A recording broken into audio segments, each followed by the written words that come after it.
Hey there, here are 3 tips for learning at home. Tip number 1, find a quiet and comfy workspace. Create school hours for learning.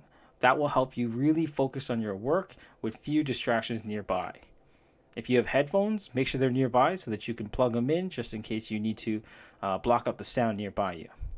Good lighting means that you're nearby a window with natural sunlight, or you've turned on the light nearby so that you can read and see things a lot more clearly. Foot support means that your feet are flat against the floor, a stool, or a box, and you're not dangling around and you're sitting up properly.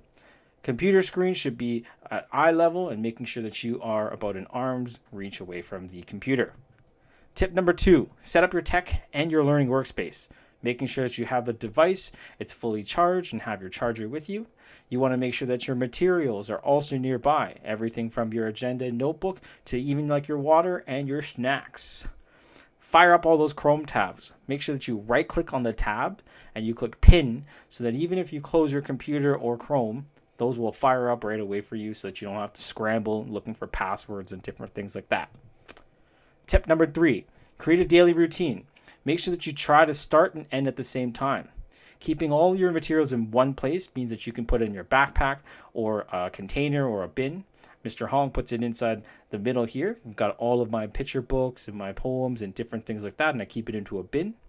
And you want to make sure that even all of your things like your pencils and your erasers and things like that, those are also put into your pencil case and put that in proper place. And the last thing is you want to make sure that you have an agenda where you create a schedule and a to-do list that you use regularly.